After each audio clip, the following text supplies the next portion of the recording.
কোশ্চেনটা কিন্তু ইজি, কিন্তু যারা সূত্র জানে না, সূত্র যাদের মনে নেই, তাদের জন্য কিন্তু জিনিসটা খুবই কঠিন হয়ে যাবে। এত কুলম্বের একটা আধা, ওরে বাপরে কি ভয়ানক একটা সংখ্যা দিয়েছে।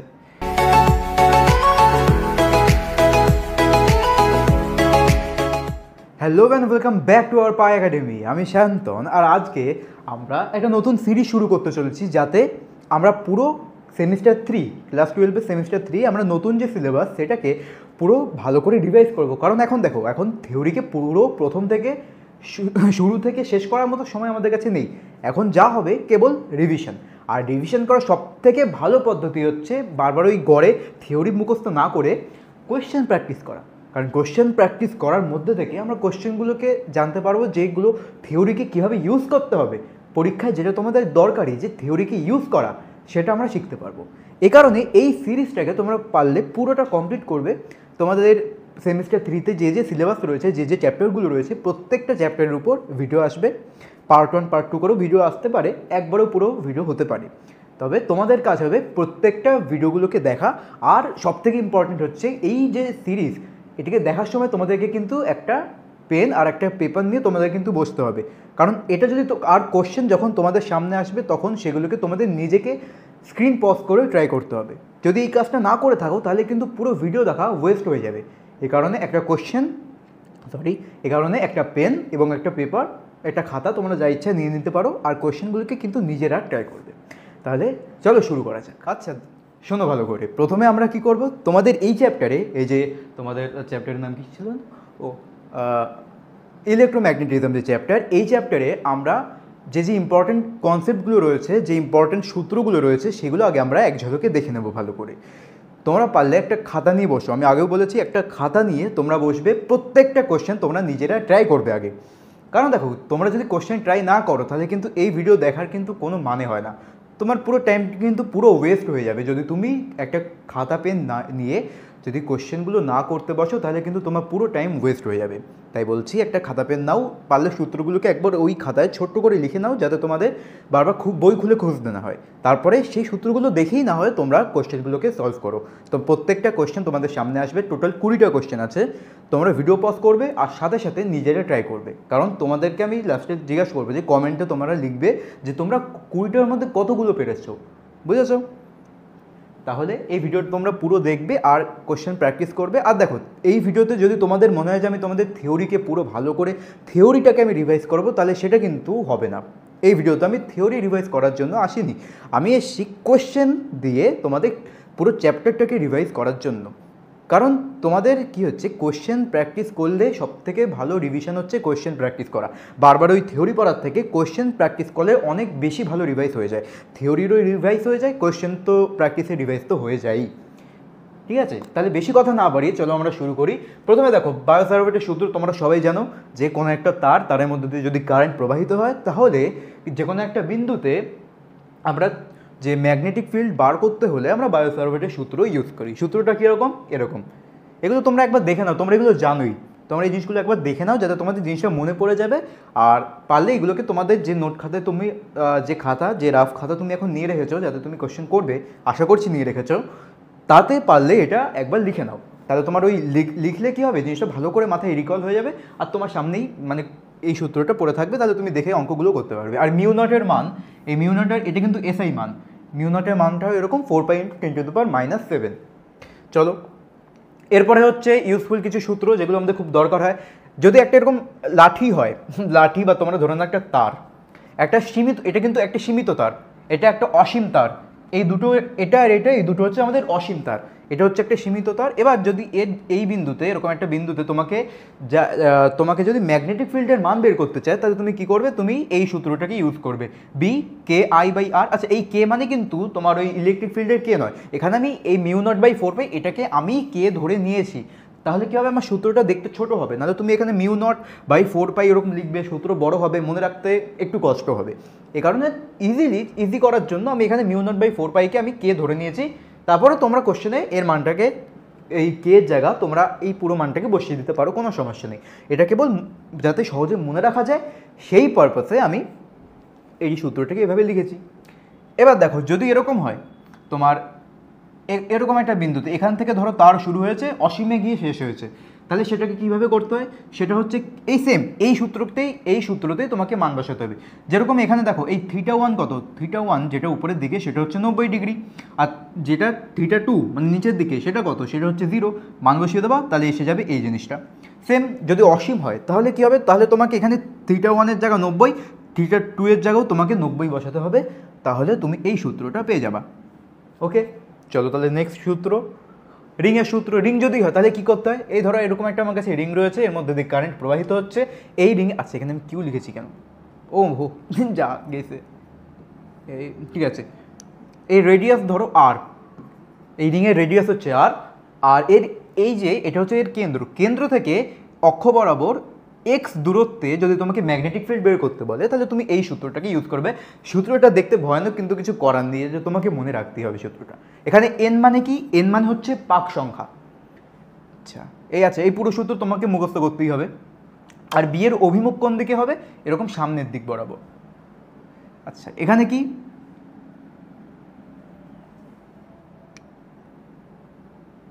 সরি এখানে পেছনের দিকে হবে, এরকম ভুল করেছি যেহেতু কারেন্টের দিকে। আচ্ছা এবার এখানে কি হচ্ছে, এখানে দেখো এটা যদি একটা আর্ক তোমাকে দেওয়া হয়, একটা আর্ক মানে হচ্ছে বৃত্তচাপ যদি এরকম দেওয়া হয়, আর তোমাকে যদি বলা হয় যে এই অ্যাঙ্গেলটা হচ্ছে থিটা, ভেতরের এই অ্যাঙ্গেলটা থিটা, তাহলে তুমি কি করবে, তখন তুমি এই সূত্রটা ইউজ করবে। এই সূত্রে কি হচ্ছে, বি সমান সমান কে আই বাই আর থিটা, এখানে থিটা হচ্ছে তোমার রেডিয়ানে, এটা মনে রাখতে হবে রেডিয়ান। তুমি যদি এই থিটা তোমাকে রেডিয়ানে বলে দেওয়া হয়, যদি ডিগ্রিতে বলে দেওয়া হয় তাহলে তুমি রেডিয়ানে করে নেবে, যদি রেডিয়ানে আগে থেকে বলা থাকে তাহলে তুমি সিম্পল এখানে রেডিয়ানে মানটা বসিয়ে দেবে, তুমি উত্তর পেয়ে যাবে। আর আর সেই কে এর মান কি, কে এর মানে হচ্ছে তোমার μ0/4π, ওটাকে আমি μ0 হিসেবে কে হিসেবে লিখেছি। এবার যদি একটা পুরো বৃত্ত হয় তখন কি হবে, তখন দেখো তুমি চাইলে এই সূত্র মনে রাখতে পারো, এন মানে কি, এন মানে হচ্ছে পাক সংখ্যা, তুমি এই সূত্রটা মনে রাখতে পারো, অথবা তুমি এই সূত্রতেই এখানে থিটার জায়গায় তুমি 2π মানে 360, দেখো এটা পুরোটা 360 তো 360, তাহলে তুমি 2π বসিয়ে দিলে তুমি দেখো এই মানটাই তুমি পেয়ে যাবে।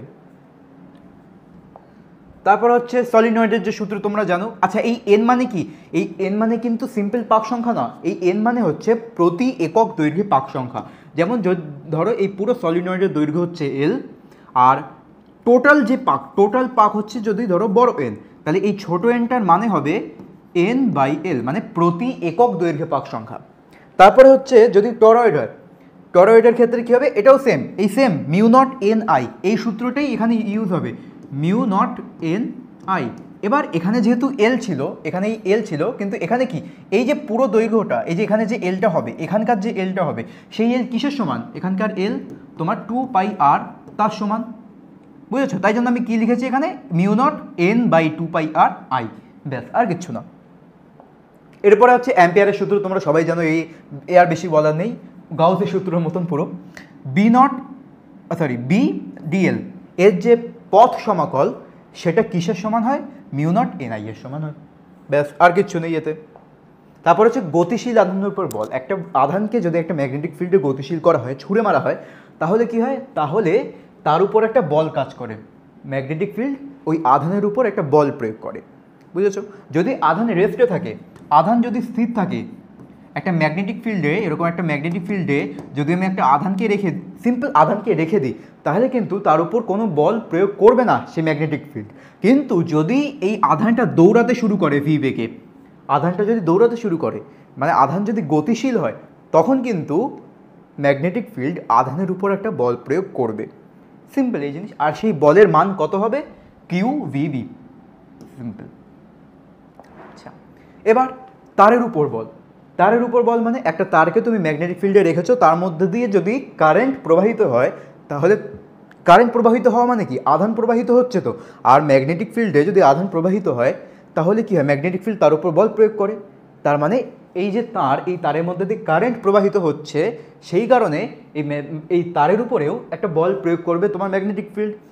সেই বলের মান কত হবে, ILB, যেখানে আই মানে কি, যে কারেন্ট প্রবাহিত হচ্ছে, এল মানে হচ্ছে ওই যে তুমি তারের যতটুকু অংশ ম্যাগনেটিক ফিল্ডের সঙ্গে রয়েছে, ম্যাগনেটিক ফিল্ডের মধ্যে তারের যতটুকু অংশ রয়েছে, আর বি মানে তো তোমার ওই ম্যাগনেটিক ফিল্ডের মান, আর কিছু না। এবার দেখো যদি দুটো তার এরকম থাকে পাশাপাশি, দুটো তারকে তুমি রাখো, তাহলে কি হবে, একটা তারের যদি আশেপাশে কোনো ম্যাগনেটিক ফিল্ড বাইরে থেকে তুমি নাও দিয়ে থাকো, তাহলে একটা কারেন্টের জন্য এই তারের জন্য কি হবে, তোমরা আগে পড়েছো এই তারের জন্য ম্যাগনেটিক ফিল্ড তৈরি হবে, এই তারের জন্য যে ম্যাগনেটিক ফিল্ড তৈরি হবে, কারণ দেখো তোমরা প্রথমে বায়োসার্ভেটের সূত্র দিয়ে তোমরা পড়েছো প্রথমেই যে কারেন্ট প্রবাহিত হলে ম্যাগনেটিক ফিল্ড তৈরি করে, তার মানে এই যে কারেন্ট এখানে প্রবাহিত হচ্ছে এর জন্য একটা ম্যাগনেটিক ফিল্ড এর চারিপাশে তৈরি হবে, তার মানে আমি বলতে পারি যে I2 এই যে তার এটা এই I1 এর জন্য সৃষ্ট ম্যাগনেটিক ফিল্ডের মধ্যে রয়েছে, যে কারণে I2 এর উপর একটা বল প্রয়োগ হবে। সেমভাবে I2 এর জন্য একটা ম্যাগনেটিক ফিল্ড তৈরি হবে যার মধ্যে I1 কারেন্ট এটা এই তারটা রয়েছে, এ কারণে I2 এর জন্য তৈরি ম্যাগনেটিক ফিল্ডে I1 থাকার কারণে I1 এর উপরও একটা ফোর্স অ্যাপ্লাই হবে। আর এই ফোর্সের মান কত হবে, দেখো I1 I2 এর উপর যে মানের বল প্রয়োগ করবে নিউটনের তৃতীয় সূত্র অনুযায়ী I2 I1 এর উপর একই মানের বল বিপরীত দিকে প্রয়োগ করবে। সেই বলের মান কত হয়, সেই বলের মান হচ্ছে এটাও তুমি মনে রাখতে পারো mu not I1 I2 by 2πr, এটা তুমি চাইলে মনে রাখতে পারো, তোমার তাহলে ফাস্ট হবে ক্যালকুলেশন। আচ্ছা, এবার যদি দুটো কারেন্ট অপোজিটে থাকে, যদি দুটো কারেন্ট অপোজিটে এই উপরে নিচে, তাহলে এরা পরস্পরকে বিকর্ষণ করবে, আর যদি সেম দিকে হয় তাহলে পরস্পরকে আকর্ষণ করবে। আচ্ছা এখানে এখানে ডি লিখে নাও, যাই হোক দূরত্বই তো অসুবিধা নেই ওতে, বুঝেছো? ব্যাস, তাহলে এই হয়ে গেল আমাদের মানে ফার্স্ট একদম আমরা পুরো রিভাইজ করে নিলাম। এবার তোমাদের কাজ শুরু হবে, তোমরা এই যে যখন তোমাদের সামনে এই কোশ্চেনটা এসছে তোমরা চাইলে পজ করে করতে পারো, কিংবা যদি তোমরা অনেক বেশি ফাস্ট হও তাহলে একবারে পজ না করেও করে ফেলতে পারো, কিন্তু কোশ্চেন করবে তোমরা অবশ্যই, তোমাদের কিন্তু কোশ্চেনগুলো প্রত্যেকটা পারো না পারো কোনো সমস্যা নেই, কিন্তু একবার অন্তত পজ করে ট্রাই করতে হবে, একবার চিন্তা ভাবনা করতে হবে একবার কোশ্চেনটাকে নিয়ে যে কোশ্চেনটাই কী বলতে চেয়েছে, অন্তত কোশ্চেনটা পড়ে বোঝার চেষ্টা করো। সলভ করতে পারলে না কোনো সমস্যা নেই, কিন্তু একবার পড়ে বোঝার চেষ্টা করো, ঠিক আছে?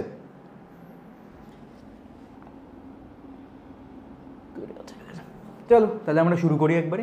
আচ্ছা, চৌম্বক ক্ষেত্রের মাত্রা, এই কোশ্চেনগুলো, এই যে মাত্রার কোশ্চেন যেগুলো হয় এগুলো কি তোমরা মনে রাখো নাকি যখন দরকার হয় তখন বের করে নাও? কারণ দেখো আমি মনে রাখতে পারি না, আমি কেবল ফোর্স, ত্বরণ, বেগ আর হচ্ছে শক্তি, কার্য, এই কটা কেবল আমার মনে আছে, এইগুলো দিয়ে আমি বাকি সব বানিয়ে নিই, আর ওটাই করা উচিত, কারণ তোমরা এতগুলো মাত্রা তোমরা সব মনে রাখতে পারবে না, তাই তোমাদেরকে মাত্রা বানিয়ে নেওয়া শিখতে হবে। যেরকম ধরো আমাকে চৌম্বক ক্ষেত্রে মাত্রা চেয়েছে, তাহলে আমি এক কাজ করি, আমার একটা সমীকরণ লাগবে চৌম্বক ক্ষেত্রের, আমরা তো অনেকগুলো সমীকরণ দেখেছি এখনো পর্যন্ত চৌম্বক ক্ষেত্র নিয়ে, যে কোনো একটা সমীকরণ নিতে হবে, নিয়ে তার বাকি জিনিসগুলোর মাত্রা বার করলে আমরা চৌম্বক ক্ষেত্রের মাত্রা পেয়ে যাব। যেরকম আমি বায়োসার্ভেটের যে সূত্র ওটা আমি ইউজ করতে পারি, কিন্তু ওখানে মিউ নট এসে যাবে, ওই মিউ নটের মাত্রা আবার আমি জানি না, তাহলে আমার আবার সমস্যা বেড়ে যাবে। আমি এক কাজ করি, ওই যে গতিশীল আধানের উপর ফোর্স ওই যে অংশটায়, ওখানে যে সূত্র ছিল F সমান কিউ ভি বি, এটা। আচ্ছা আমি এখানে ভেক্টর আর নিচ্ছি না, কারণ আমি তো এখন মাত্রা বের করবো কেবল, তাই ভেক্টর অংশটা আমি আর নিচ্ছি না। আচ্ছা এই সূত্রে যা যা আছে, বি বাদে যারা আছে এফ কিউ ভি, এদের আমি মাত্রা জানি, তাহলে আমি যদি এটাকে ইউজ করি তাহলে আমার সুবিধা হবে বেশি। তাই জন্য আমি কি করব, আমি আগে বি বাদে বাকিগুলোকে অন্যদিকে পাঠিয়ে দিই, এফ বাই কিউ ভি। এবার আমি বি এর মাত্রা বের করব, এফ এর মাত্রা কত হয়, M L T to the power -2। Q এর মাত্রা কত হয় মনে আছে, আই, অথবা দেখো এখানে কি লেখা, এখানে হ্যাঁ আই দিয়ে করা, তাহলে আই টি, মনে আছে তো, আই টি। আর ভি এর মাত্রা কি হয়, ভি এর মাত্রা হচ্ছে এল টি -1, এটা হচ্ছে ভি এর মাত্রা। ব্যাস, এবার তোমরা কাটাকুটি করে নাও, তাহলে তোমরা একবারে অ্যান্সার পেয়ে যাবে। এম ये क्या हुआ, ঠিক আছে, এম, আচ্ছা এখানে এই টি আমি কেটে দিই, এখান থেকে M L T to the power -2, উপরে যা আছে তাই, আর আচ্ছা এল কাটা যাচ্ছে এখান থেকে, এই ল্যাগ করে কেন এত বেশি, পুরি বাপরে, এম এল তো কেটে গেল, টি টু দি পাওয়ার -2, তারপরে আর কি থাকছে পরে, I, M T to the power -2, I to the power -1, তাহলে এই এসে যাচ্ছে আমাদের অ্যান্সার অপশন বি। তো তোমরা দেখো তোমাদের ঠিক হয়েছে কিনা, তোমরা একবার মিলিয়ে দেখতে পারো, যদি ঠিক হয়ে থাকে তাহলে কংগ্রেচুলেশন, আর যদি ঠিক না হয়ে থাকে তাহলে কোনো ব্যাপার না, এবার তোমরা শিখে গেলে। আর যদি ট্রাই না করে থাকো তাহলে তুম তো গয়ে বেটে, এক্সাম जब आएगा तुम तो गए, আচ্ছা এবার দেখো সেকেন্ড কোশ্চেন সেম, আমি সরে যাচ্ছি, তোমরা পজ করো আর ট্রাই করে নিচে কমেন্টে লেখো তোমরা পারলে কি পারলে না। আচ্ছা তারপর হচ্ছে এন সংখ্যক পাকযুক্ত 10 সেন্টিমিটার ব্যাসার্ধের একটা বৃত্তাকার লুপের মধ্যে দিয়ে 1 অ্যাম্পিয়ার প্রবাহ যাচ্ছে, পরিবাহীর কেন্দ্রে চুম্বক ক্ষেত্র এত হলে এন এর মান কত? একদম সিম্পল একটা কোশ্চেন। এন সংখ্যক পাকযুক্ত 10 সেন্টিমিটার ব্যাসার্ধের একটা বৃত্তাকার লুপ আমি এরকম এঁকে নিলাম, ব্যাস। বলেছে লুপের মধ্যে দিয়ে এত অ্যাম্পিয়ার প্রবাহ যাচ্ছে। এবার দেখো আমার এখানে ডাইরেকশানের, অনেকে বলে কি ডাইরেকশান তো বলেনি, তাহলে কোশ্চেন করবো কী করে? তুমি তো ডাইরেকশানে ভালো করে দেখো, দরকারই নেই ডাইরেকশানে। তুমি এই দিকে ধরে নাও বা উল্টো দিকে ধরে নাও, ডাইরেকশানের তো কথাই উঠছে না, কারণ এখানে তোমাকে অ্যান্সারও তো কোনো ডাইরেকশানের কিছু চাইনি, তাই না? তাই জন্য এখানে ডাইরেকশান নিয়ে টেনশন করো না। তাহলে এখানে আমি ধরে নিই যে এরকমভাবে কারেন্ট যাচ্ছে, প্রবাহিত হচ্ছে। বলেছে পরিবাহীর কেন্দ্রে চৌম্বক ক্ষেত্র যদি এত হয়, পরিবাহীর কেন্দ্রে মানে এই অংশে, এখানে চুম্বক ক্ষেত্র মানে বি এর মানটা আমাকে বলে দিয়েছে, এখানে বি এর মান বলে দিয়েছে, তাহলে এন এর মান কত হবে? একদম সিম্পল, মান বসাও মান পাও। মানে কীরকম, এই যে বি, আচ্ছা সূত্রটা কী ছিল? Mu naught I by 2R, mu naught I by 2R into N. ব্যাস, এখানে তোমাকে বি এর মান বলেছে, মিউ নটের মান তো তুমি জানোই, আর বাকি আর এর মানও বলে দিয়েছে, আই এর মানও বলে দিয়েছে, তাহলে এন এর মানটা বার করা কি কোনো সমস্যা? বি এর মান বসাও, বি এর মান কত বলেছে? 4 পাই ইন্টু 10⁻⁶ ইন্টু 10⁻⁶। এইদিকে কী আছে? মিউ নটের মান কত হয়? 4 পাই ইন্টু 10⁻⁷। আর আই এর মান কত বলেছে? 1। খুবই সহজ কোশ্চেন এটা। 2, এখানে কত বলেছে? 10 সেন্টিমিটার। 10 সেন্টিমিটার মানে আমি কী লিখতে পারি? 10 বাই, যেহেতু সব এসআই এককে রয়েছে তো আমি এটাকেও এসআই এককে নিয়ে যাবো, 10/100। 10/100, ব্যাস সিম্পল। এবার তুমি কাটাকুটি করে নাও, অ্যান্সার যা আসবে তাই। এইদিকে এখানে তোমার এন পড়ে রয়েছে, এই 2 এইদিকে 2 গেল, এটা দিয়ে যদি কাটা যায় 7 উপরে, তাহলে এখানে থাকবে 10, এটা আমি কেটে দিলাম। বুঝতে পারছো তো? একদম সিম্পল। তোমরা নিজেরা ক্যালকুলেশন তো তোমরা নিজেরা করতে পারো, আমি আমার মতো ক্যালকুলেশন করছি। এই কাটলে এখানে 10 পরে থাকবে, 10 উপরে যাবে 100, কই গেল? আচ্ছা এখানে হচ্ছে, সরি এখানে 10 থাকবে না, 10 হচ্ছে এইদিকে একটা 10, এইদিকে একটা 10 থাকবে, ওই দিক দিয়ে 7কে আমি এদিকে নিয়ে এসেছি, তাহলে এখান থেকে এই 10 উপরে যাবে, 10 আর এই 10টা কেটে যাবে, তাহলে অ্যান্সার হয়ে যাবে 2। আচ্ছা ঠিক আছে, তোমরা দেখো কমেন্টে একবার লিখো, কিন্তু অ্যান্সার হয়ে যাবে এর অপশন নাম্বার ডি, 2। এক সেকেন্ড দাঁড়াও,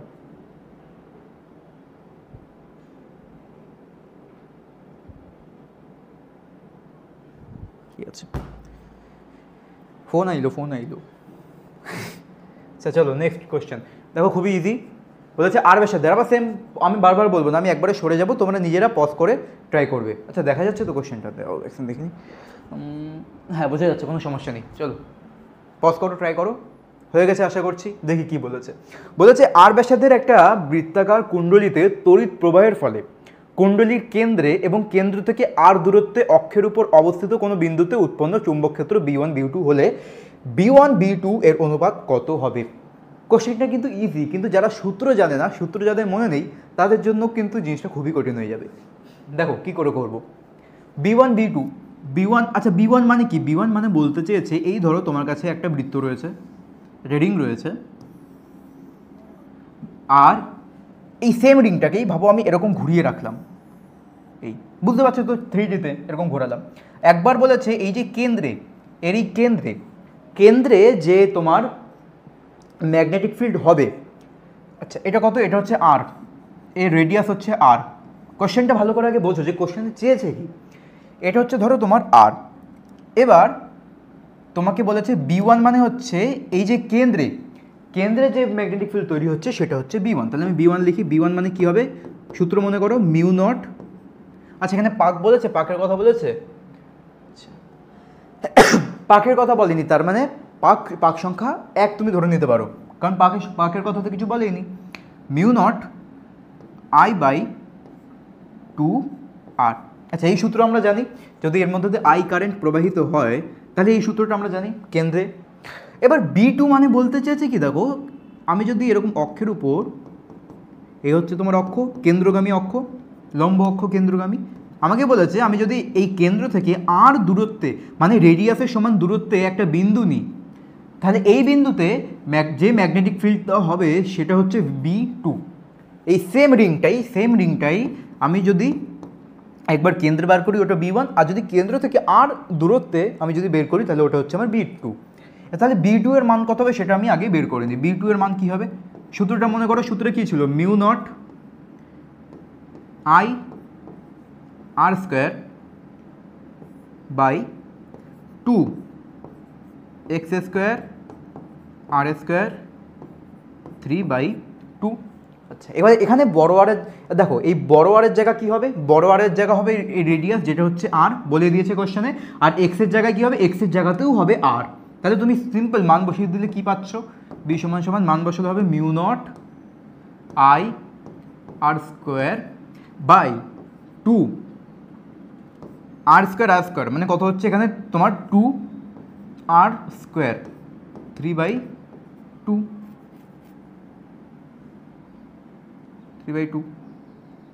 আচ্ছা, তারপরে হচ্ছে দেখো এখানে তুমি তাহলে কী করা যায়, এখান থেকে কাটাকুটি হবে মিউ নট বাই, আচ্ছা এখানে কত হয় মানে কিউব করে তার স্কোয়ার মানে 2√2, এখান থেকে আসছে 2 × 2√2, আর এখানে আসছে আর স্কোয়ারের সাথে এটা গিয়ে কেটে যাবে, তাহলে হচ্ছে আর কিউব, আর উপরে একটা আর স্কোয়ার রয়েছে, আই রয়েছে, ব্যাস বুঝতে পারছো তো, খুবই মানে ইজি আর কিছু না।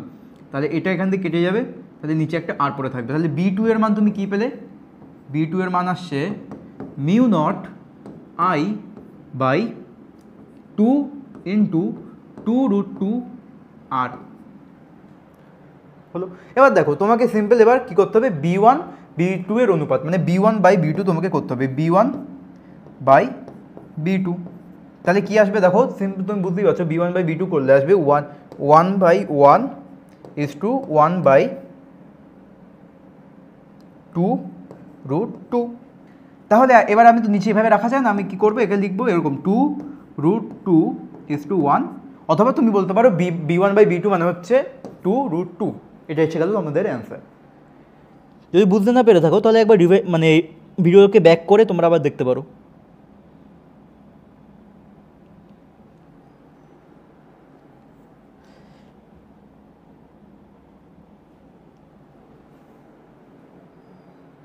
ঠিক আছে চলো।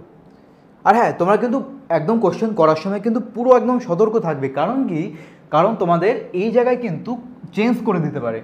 এখানে B1 B2 দিয়েছে, যদি ধরো সব একদম B1 B2 পরপরই আছে, কিন্তু একদম লাস্টে গিয়ে দেখা গেল তোমাকে এখানে বলে দিল যে তাহলে B2 এবং B1 এর অনুপাত কী হবে, যদি একদম লাস্টে এসে জিনিসটা ঘুরিয়ে দিল তাহলে কিন্তু সমস্যা হয়ে যাবে, তখন কিন্তু অ্যান্সার উল্টো আসবে। তাই জন্য একদম সতর্ক থাকবে, পুরো একদম তোমরা সতর্ক থাকবে যাতে এই ভুলটা তোমাদের না হয়। চলো নেক্সট কোয়েশ্চেন করি। ও এ তো খুবই সহজ কোয়েশ্চেন, কি করা লাগবে, এই কোয়েশ্চেনটা তোমরা নিজেরা পারবে না। সিম্পল এখানে কী করতে হবে দেখো, বলেছে I প্রবাহ মাত্রার জন্য ও বিন্দুতে উৎপন্ন চুম্বক ক্ষেত্র কত হবে।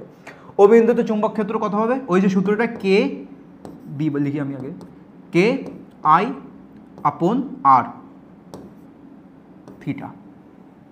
সিম্পল থিটা তুমি মান বসিয়ে দাও, থিটা কত এখানে দেখো, এটা পুরো একটা অর্ধবৃত্তের থিটা কত হয় 180 ডিগ্রি মানে পাই। বাপরে কিরম পাই আঁকলাম, পাই তার মানে হবে। আচ্ছা তা আমি এর মানও বসিয়ে দিই, এটা কত, কে মানে কি, কে মানে হচ্ছে mu naught by 2π R I, এখানে কত হবে পাই, কেটে দাও, তাহলে হবে mu naught I/2 R, mu naught I/2 R মানে অপশান সি।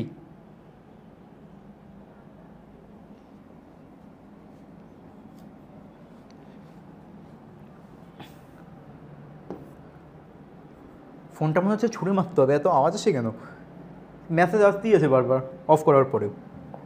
তারপর হচ্ছে নেক্সট কোয়েশ্চেন, এটা দেখো চিত্রে না, এই কোয়েশ্চেনটা খুবই ভালো কোয়েশ্চেন, দেখি এটা কারা কারা পারে। যদি এই কোয়েশ্চেনটা তোমরা পারো, এমনি দেখো যদি তোমাদের বেসিক ক্লিয়ার থাকে না, এই কোয়েশ্চেন তোমরা ইজিলি করতে পারবে। তাও বলতে পারো যে তোমাদের মানে যারা এমনি যেই মেন্স বা নিটে প্রিপারেশন যারা করছে না, তাদের জন্য এটা একটু হাই লেভেলের হতে পারে।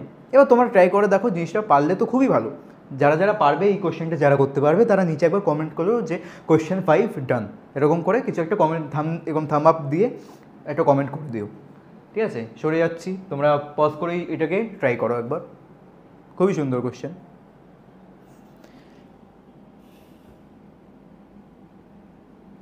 ঠিক আছে, হয়ে গেছে নিশ্চয়ই। এবার আমি বোঝাচ্ছি। দেখো এখানে কি বলেছে, বলেছে চিত্রের ন্যায় দুটি অসীম পরিবাহীকে পরস্পরের লম্বভাবে রাখা হয়েছে। পি এ কমা বি বিন্দুতে চুম্বক ক্ষেত্র এর মান কি হবে? দুটি পরিবাহীতে I1 এবং I2 কারেন্ট প্রবাহিত হচ্ছে, প্রবাহিত হচ্ছে। দেখো এই সমস্ত কোশ্চেনগুলোকে কী করে করতে হয়, তোমাকে যদি আমি বলতাম যে কেবল একটা এরকম অসীম দৈর্ঘ্যের পরিবাহী আছে যার মধ্যে দিয়ে I কারেন্ট প্রবাহিত হচ্ছে, I1 কারেন্টই ধরে নাও প্রবাহিত হচ্ছে, এই তারের থেকে তোমার যদি আমি এ দূরত্বে কি হলো তোমাকে যদি বলি এবার এর থেকে এ দূরত্বে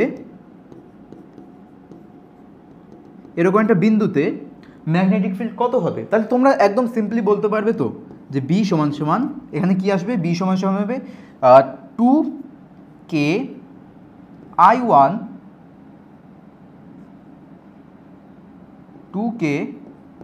I1 বাই দূরত্ব কত এ, ব্যাস বার করতে পারবো তো ইজিলি। তারপরে যদি তোমাকে এরকম বলা হয় যে এরকম একটা I2 কারেন্ট রয়েছে, I2 প্রবাহ এরকম যাচ্ছে, এটাও অসীম দৈর্ঘ্যের, এর থেকে তোমাকে বললো এরকম বি দূরত্বে, এখান থেকে বি দূরত্বে এই বিন্দুতে তোমার ম্যাগনেটিক ফিল্ড কত হবে এর কারণে, I2 এর কারণে, তুমি বার করতে পারবে। কি করে বার করবে? সিম্পল সেম সূত্র, কারণ কিছুই না, এটাকে আমি যদি এই ছবিটাকে এরকম শুইয়ে দিই তাহলে তো এই জিনিসটা এসে যাচ্ছে, তার মানে সূত্র তো কোনো চেঞ্জ হবে না। তার মানে এখানে বি কত হবে, এখানকার আমি যদি এটাকে ধরো B1 বললাম, এটা হচ্ছে B1 আর এটা তাহলে ধরে নিই B2, তাহলে B2 এর মান কত হবে, B2 এর মান হবে 2k, আরে ধাতের মুছলে তো সবই মোছাতে গেলে সবই মুছে যায়, কী করবো, কী করে ইউজ করবে এই eraser, 2k I2 by B, ব্যাস হয়ে গেল। তাহলে এই কোশ্চেনে আর কিছু আছে? এইটুকুনি তো। এখানে তোমাকে শুধু এই টাইপের এই এ বি এরকম বলে, মানে তোমাকে একবারে দূরত্ব না বলে কোঅর্ডিনেট সিস্টেমগুলো দিয়ে তোমার সঙ্গে একটু খেলা হচ্ছে, আর কিচ্ছু না। যদি তুমি এই ছোট্ট জিনিসটাকে ক্র্যাক করে নাও তাহলে এই কোশ্চেনটা তোমার জন্য জলের মতো সহজ। তাহলে এবার কী করে করতে হবে, দেখো তুমি B1 পেয়ে গেলে, B2 পেয়ে গেলে, এই দুটোকে তোমাকে যোগ করতে হবে। এবার যোগ যখন করবে তখন ভেক্টরের যোগ করতে হবে, মানে অভিমুখ খুবই গুরুত্বপূর্ণ, যে ভেতরে না বাইরে, কে ভেতরে কে বাইরে। তার জন্য তুমি তো জানো এই ডান হাতের সূত্র দিয়ে, তোমরা এতদিন ধরে ক্যালকুলেট তো করিয়ে এসছো, ডান হাতের সূত্র দিয়ে একদিকে কারেন্ট, তাহলে এরকম যেদিকে হবে সেটা হচ্ছে ম্যাগনেটিক ফিল্ড। একইভাবে যদি এটাকে তুমি কারেন্টে নাও তাহলে তোমার বুড়ো আঙুল ম্যাগনেটিক ফিল্ডকে নির্দেশ করবে। তাহলে এখানে দেখি, এখানে হচ্ছে কারেন্ট যদি উপরের দিকে হয়, তুমি এটাকে দেখো কারেন্ট উপরের দিকে, তাহলে ম্যাগনেটিক ফিল্ড হবে ভেতরের দিকে, তার মানে B1 হবে তোমার ভেতরের দিকে ক্রস। আর B2 যেটা, B2 কোন দিকে, B2 তো বাইরের দিকে আসছে, দেখো এর দিকে যদি হয় কারেন্ট এদিকে, তাহলে B2 বাইরের দিকে, তার মানে B2 হবে ডট। এবার দেখো তুমি কোনটাকে প্লাস নেবে কোনটাকে মাইনাস নেবে এতে কোনো সমস্যা নেই, তুমি যে কোনো একটাকে নিতেই পারো, বুঝেছো, যে কোনো একটাকে নিতেই পারো। এবার তারপর তোমাকে অ্যান্সার মেলাতে হবে, অ্যান্সারে দেখলে তুমি অ্যান্সারটা যখন দেখবে তখন তুমি বুঝতে পারবে যে ওরা কোনটাকে প্লাস মাইনাস নিয়েছে। ঠিক আছে, এরকম কোনো বাধা নিয়ম নেই যে বাইরেরটাকেই তোমাকে প্লাস নিতে হবে ভেতরটাকেই মাইনাস নিতে হবে, বাধা কোনো নিয়ম নেই। ঠিক আছে, তাহলে দেখি তাহলে, আচ্ছা আলটিমেটলি আমাকে কী করতে হবে, B1 আর B2কে বিয়োগ করতে হবে, কারণ এদের অভিমুখ উল্টো দিকে। তাহলে যদি আমি এখানে বি বার করতে চাই, বি নেট যদি বার করতে চাই, তাহলে আমাকে কী করতে হবে, B1 মাইনাস B2, তাহলে একবারে মাইনাস করলে তুমি কী পাবে, এখানে আমি 2কে কমন নিয়ে নিলাম, 2কে কমন নিয়েছি।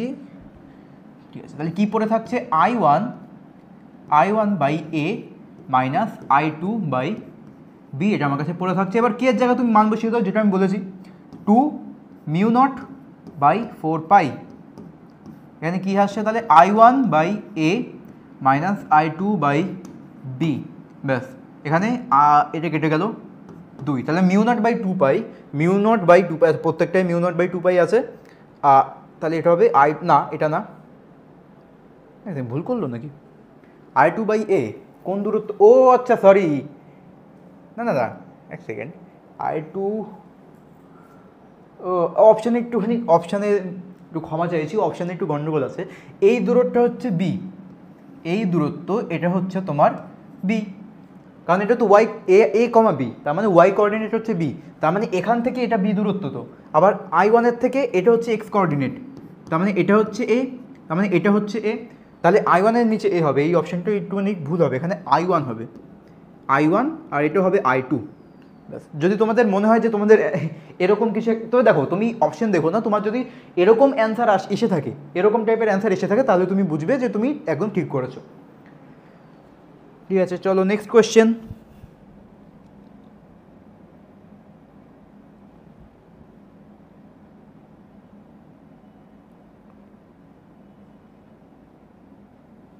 তারপর দেখি তো, হ্যাঁ ঠিক আছে চলো নেক্সট কোয়েশ্চেন। অ্যাম্পিয়ারের বদ্ধলূপের সূত্র অনুযায়ী, আরে বাবা রে, সব থেকে কঠিন কোয়েশ্চেন, সব থেকে কঠিন কোয়েশ্চেন হচ্ছে এইটা। ওরে বাপরে, কারেন্টের তারে পা দিয়েছি, ঝাড়া খেতাম এক্ষুনি। আচ্ছা, এই অ্যাম্পিয়ারের বদ্ধলূপের সূত্র অনুযায়ী এই জিনিসটা কার সমান, এটা কার সমান, এটা আমি আর করছি না, তোমরা নিজেরা করো। এসব কোয়েশ্চেন করা কোনো, তবে হ্যাঁ দিতে পারে, কিন্তু এরকম কোয়েশ্চেন দিতেই পারে, কারণ তোমাদের দেখো সহজ question, medium question, hard question এগুলো মিলিয়ে মিশিয়েই দেবে। সহজ কোয়েশ্চেন তোমাদের প্রায় 20% মতো থাকবে, মিডিয়াম কোয়েশ্চেনের সংখ্যা একটু বেশি থাকবে, আর কঠিন কোয়েশ্চেনও থাকবে, তবে ওর সংখ্যা কম হবে আশা করা যায়, কারণ যা চলছে এমনি আশেপাশে তোমরা বুঝতেই পারছো, আমি আর বলবো না বেশি কিছু, তোমরা সবই জানো যে আমাদের মানে শিক্ষা দিয়ে যে অবস্থা আমাদের রাজ্যের, অন্তত তোমরা বুঝতেই পারছো। তা কিছু করার নেই, যেটা এখন আছে আমাদের সহ্য করতে হবে, কারণ নেক্সট জেনারেশন হচ্ছে আমাদেরকে ঠিক করতে হবে, কিন্তু তার জন্য আগে জিনিসটাকে সহ্য করে বেরোতে হবে এর থেকে। ঠিক আছে, এবার যাই হোক, তোমার এখন দেখো যে মানে তোমাদের সহজ কোশ্চেন, মিডিয়াম কোশ্চেন আর টাফ তিনটেই মিলিয়ে আসবে। মিডিয়াম কোশ্চেনের সংখ্যা বেশি হবে, ইজি কোশ্চেন মিডিয়ামের থেকে হালকা কম হবে, আর কঠিন কোশ্চেনও অনেক কমই দেবে আশা করা যায়, কারণ এরকম বেশিরভাগ পরীক্ষাগুলোই এরকমই হয়, বুঝেছো? যেরকম কম্পিটিটিভ এক্সামে তো জিনিসটা উল্টো হয়, কম্পিটিটিভ এক্সামে হার্ড কোশ্চেনও বেশি থাকে, মিডিয়াম অনেক বেশি থাকে, ইজি কোশ্চেন খুবই কম থাকে, কিন্তু মিডিয়াম কোশ্চেন বেশি থাকে, আর হার্ড কোশ্চেনও কিছু কিছু থাকে। এবার তোমাদের যে তোমাদের যে বোর্ডের পরীক্ষা হবে, তাতে আশা করাই যায় যে কঠিন কোশ্চেন কিছু কমই হবে, মিডিয়াম অনেক বেশি হবে, আর সহজও ভালোই, মানে কিছু সংখ্যক বেশি সহজ কোশ্চেন তোমরা পাবে, যাতে সবাইকে অন্তত পাস করানো যায়। এরকম তোমরা নিজেই বুঝে থাকো যে পাসও তো করাতে হবে, তাই জন্য সেরকম কঠিন কোশ্চেনও দেবে না। তবে হ্যাঁ, আমাদের নিজেদের যাতে কোনো কোশ্চেনের সমস্যা না হয়, এ কারণে আমাদেরকে কঠিন কোশ্চেন প্র্যাকটিস করতে হবে। আর এরকম যে কোশ্চেন, এই যে তুমি এই কোশ্চেনগুলো দেখলে, এরকম কোশ্চেন আসতে পারে, এটা তোমাদেরকে খেয়াল রাখতে হবে, একদম নেগলেক্ট করলে কিন্তু হবে না। এরকম কোশ্চেন আসতে পারে, এটাও তোমাকে খেয়াল রাখতে হবে। যেই মেসে তো এরকম কোশ্চেন মাঝে মাঝে আসে। আচ্ছা, তারপরে দেখো, একটা সলিনয়েডের দৈর্ঘ্য হচ্ছে 2 মিটার, মোট পাক সংখ্যা 12 এবং তার মধ্যে দিয়ে 4 অ্যাম্পিয়ার তড়িৎ প্রবাহিত হলে সলিনয়েডের ভিতরে চৌম্বক ক্ষেত্রের মান কত হবে? ওরে বাপরে, কুড়িয়ে কি কঠিন অঙ্ক! করো ট্রাই করো।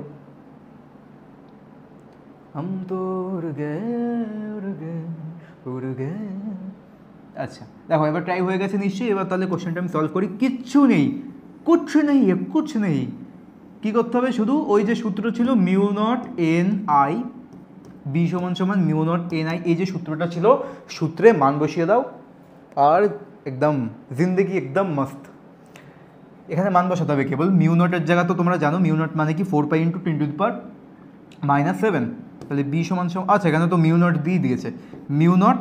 এবার দেখো দৈর্ঘ্য কত বলেছে, এই এনের জায়গা কিন্তু এই এন বলেনি কিন্তু, এ দেখো ভুল করে কিন্তু তোমরা একদমই ভুল করে কিন্তু এনের জায়গায় 12 বসিয়ে দিও না, বুঝতেই পারছো কিন্তু, কারণ তোমার কি এই এন মানে তো পাক সংখ্যা না টোটাল, এই এন মানে হচ্ছে প্রতি একক দৈর্ঘ্যে পাক সংখ্যা। তাহলে তোমাকে কি করতে হবে, এনের জায়গা তোমাকে কি বসাতে হবে, বড় এন বাই দৈর্ঘ্য, এর পুরো দৈর্ঘ্য, যেটা তোমাকে বলেছে 2 মিটার, আর এন মানে হচ্ছে এই পাক সংখ্যা, এটা হচ্ছে তোমার এন, বড় এন, আর আই মানে অ্যাম্পিয়ার, যেটা বলে দিয়েছে 4 অ্যাম্পিয়ার। তাহলে এখানে কী হবে, mu not 12/2 into 4, 6 4 24 mu not. কি সুন্দর হাতে লেখা, ওয়াও!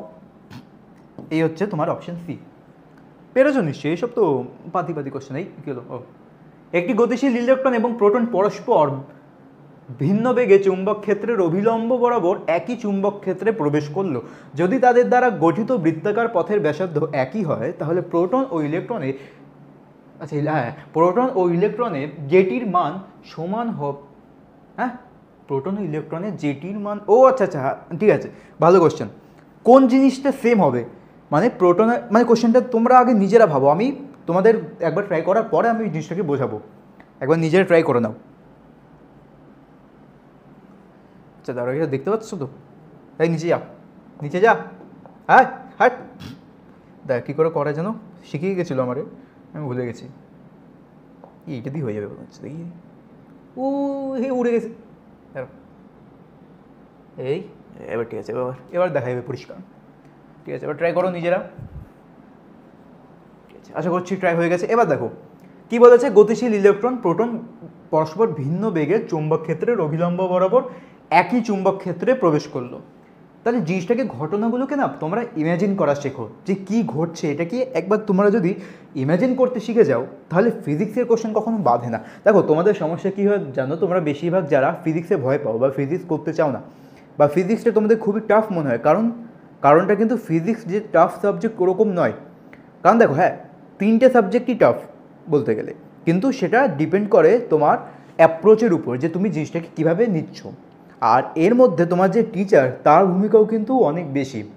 তোমরা যে স্যারেদের কাছে পড়ো, তোমরা যে ম্যামেদের কাছে পড়ে থাকো, তাদের ভূমিকাও কিন্তু তোমার একটা সাবজেক্টের প্রতি তোমার ইন্টারেস্ট বাড়ানো, তোমার ভয় কমানো, এইগুলোর উপর তাদের কিন্তু খুবই বড় দায়িত্ব রয়েছে। যেহেতু তুমি তাদের কাছে যাচ্ছ, এটা তাদের দায়িত্বের মধ্যে পড়ে, তোমাদের স্যারেদের, যে তোমাদেরকে জিনিসটা এরকম না যে তোমাকে কেবল অঙ্ক করাবে, তোমাকে কেবল পড়াবে। স্যারেদের দায়িত্ব ততক্ষণ শেষ হয় না যতক্ষণ জিনিসটাকে ওরা তোমাদের মধ্যে পুরো ভালো করে তোমাদের মধ্যে জিনিসটা ঢুকাতে পারে, তোমাদেরকে ভালো করে পুরো জিনিসটার কনসেপ্ট বোঝাতে পারে, তোমাদেরকে একদম জিনিসটার প্রতি ইন্টারেস্ট বাড়াতে পারে, এবং তোমাদের ওই সাবজেক্টের প্রতি তোমাদের ভয় যতক্ষণ কমাতে না পারছে সেই স্যার বা ম্যাম, ততক্ষণ কিন্তু তার দায়িত্ব পূরণ হয়নি। বুঝতে পেরেছো?